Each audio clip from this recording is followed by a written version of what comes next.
Welcome to the Let's Talk About Love, Sex, and Infidelity podcast with your host, Todd Krieger. Todd has over 35 years of experience working with thousands of couples as a licensed therapist in his private practice. Todd shares his insights on this show. It's never too early to divorce-proof your marriage or too late to heal yourselves and have the relationship you truly want. Hi, everybody. This is Todd Krieger. And today I am going to talk to you about two subjects I've talked about. One is infidelity and the other is gaslighting, and put it together. I've talked a lot about infidelity. Many of you might know that. And I have talked also a significant amount about gaslighting. Gaslighting is the act of not owning your own stuff, not seeing your own emotional baggage, not taking responsibility, and instead blaming the other person. And it becomes one where, in order to not face one's own stuff, that they can be manipulative, whether consciously or unconsciously, to their partner or whoever it is that is the victim of their gaslighting, and make them feel like they're nuts or they're crazy, or get them to doubt themselves. Now, sometimes the gaslighting is intentional, and I'll even say evil and manipulative. But sometimes gaslighting is more unconscious and self-protective. In either case, it's harmful to the victim of the gaslighting. And when we have someone who has now cheated and employs gaslighting as a protective mechanism, I'm not going to really talk about the evil, malicious intent, because, to be honest with you, most of the time it's protective. Not always, but I am going to focus on the more protective reasons why people gaslight. It's still very harmful to the victim because it makes them feel, like I said, self-doubting, unstable, and disorienting, and what's wrong with me feeling. So if you have that feeling a lot around your partner, the sense that what's wrong with me, you may be a victim of gaslighting. It's definitely worth looking. And I've talked more and will again about how to deal with that. But for now, I want to talk about how infidelity turns into gaslighting and the strategies that people that cheat use so that they don't have to face their own stuff. And one of the common tactics used by unfaithful partners is denying the obvious. Might be behavior has changed in your partner. Let's say you notice they're not as amorous, or maybe they're staying later at work, or they're being more secretive about their phone, or they've changed the password on their phone. This could be many things that it starts to be more and more obvious that something's changed and something's going on. And the person who might be doing the infidelity can oftentimes say something like, you're making this up. You're overreacting. Why are you always so suspicious? Don't you trust me? I mean, my God, we've been married 20 years. Okay. So these are all oftentimes tactics, even though it's in a way obvious that things have changed. But of course, the person who's doing the gaslighting and the infidelity has a stake in keeping things the same, because they don't want their life to blow up. They don't want to be caught like a little kid, which might bring up shame.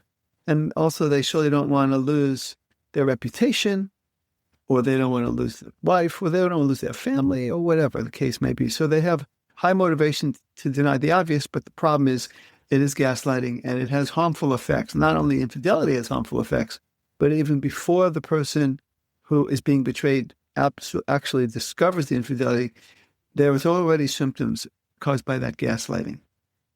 So denying the obvious. Another thing related to it is minimizing events or rewriting events. So a person who has been caught, let's say, says, look, I didn't have sex with the person, so what's the big deal? I was flirting. What's the harm? Okay. And it can evoke in certain people the sense of, am I overreacting?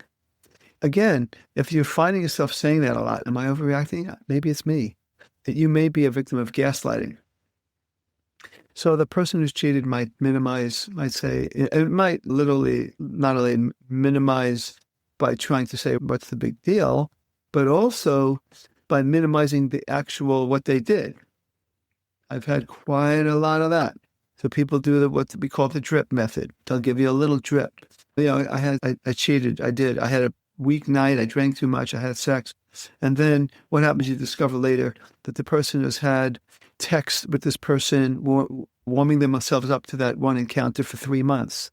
So there's been a lot of activity, and maybe they only had physical interaction once, but they had a lot of non-physical interaction. Or maybe there's been much more physical interaction than they say, so they minimize it. Or rewrite it, say they have some of the truth, but they change some of the other because it might make them look not quite as bad to you, and they don't want to be seen any worse than they already are. So like the person, just thinking of things that have happened in my practice even recently, she really came on strong with me, and I'm a rescuer, and I just didn't say no, and I should have said no. And then later they find, and that's good. I'm not saying that's good, but then later they find out that they see texts where this person who played out like I was almost like a victim of that sexual aggression of the female, it could be male or female, I'm just saying it for story's sake. You find that they've done a lot of their own initiating, and really they weren't just idly, passively being hounded by an aggressive person. So those are some of the things that might happen and where you're combining infidelity and gaslighting. Another thing is reversing blame. You're crazy again, what I said, when, you're being insecure. You're insecure. You're imagining things. Whereas maybe your intuition is kicked in and you know something's off, and this person who's cheating, again, is gaslighting. You're imagining things, you're insecure, you're crazy. You grew up in a household where your mother cheated on your father, so now you're thinking everybody cheats on everybody. Grew up in a family where nobody trusted each other, so now you're not trusting me. I've had people where the person who cheated is saying maybe you just need to get some therapy so you're not so distrustful. They've gone that far. Also, another way of reversing blame is by saying, if you kept pushing me away, you kept rejecting me sexually over and over again, so what am I to do?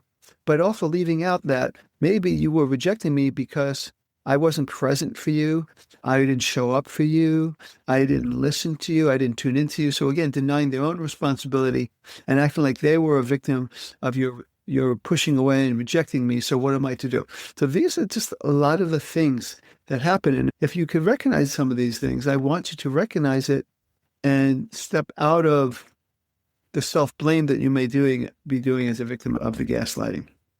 The last thing is anger as a distraction. Sometimes a person will get really angry, and especially if you're a person who reacts very threatened and fearful, that person might use anger not only as a distraction, but as a manipulation, make you feel insecure so that you will drop your intuitive accusations and just avoid the wrath of your partner.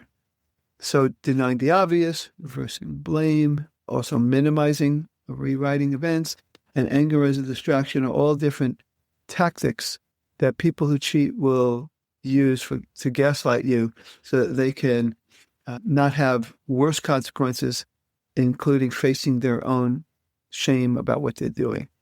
Hopefully this helps. I wish you the best. There'll be more to come.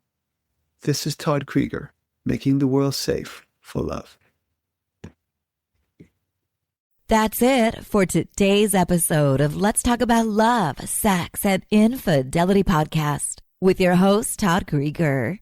For free resources and materials, head over to toddkrieger.com. Loved this episode? Head over to iTunes and subscribe, rate, and leave a review. We'd really appreciate it. Thank you.